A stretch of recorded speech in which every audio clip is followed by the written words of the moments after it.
Bonjour, merci de nous suivre et d'écouter cette vidéo. Merci à tous. Oui, on est à une époque de l'année où il est bon de faire un bilan. L'année a été encore difficile sur le plan sanitaire, vous le savez tous, mais on a été dans l'année de la respiration, évidemment, en 2021 par rapport à 2020. Je n'ignore pas, évidemment, les contextes actuels au moment où je parle, au mois de décembre, qui sont toujours aussi incertains, mais je peux vous le dire, retournez au spectacle. On vous prépare de beaux spectacles de fin d'année, partout, à l'Arsenal, à la BAM, à l'Opéra-Théâtre. N'hésitez pas au spectacle vivant. J'ai de bonnes études qui nous prouvent que c'est encore là où on est le plus en sécurité par rapport à l'épidémie.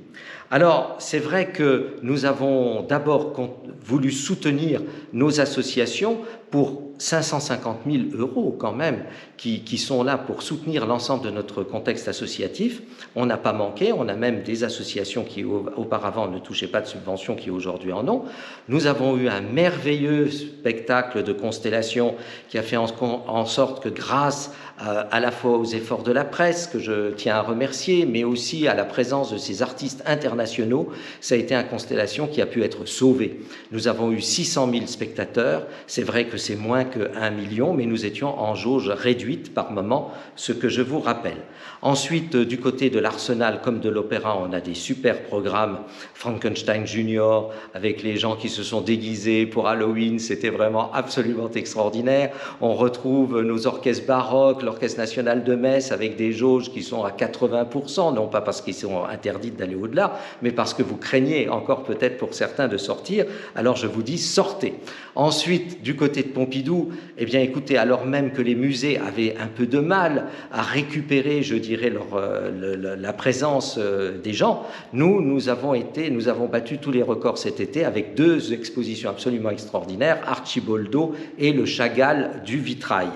Et puis, je voudrais dire un mot aussi de nos fêtes populaires. Après les associations qui représentent énormément de monde et que nous soutenons, les fêtes populaires, je veux parler de la Mirabelle qui a pu enfin avoir lieu cette année, dans une dimension certes un peu réduite, mais néanmoins, et puis cette Saint-Nicolas qui vient de se passer avec un superbe défilé de nos enfants munis de lampions.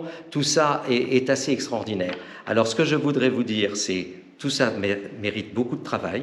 Je voudrais saluer tous ceux qui m'entourent et qui travaillent à ma demande. Pour vous, revenez vers les spectacles vivants. Prenez, je dirais, toute la joie que nous inspirent les belles expositions de Pompidou ou de nos musées.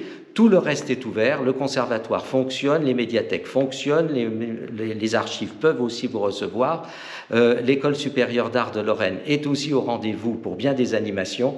Je vous dis, rendez-vous avec la culture, c'est ce supplément d'âme dont nous avons tous besoin. Et si j'ose dire, on espère pour 2022 que ça se détendra encore davantage.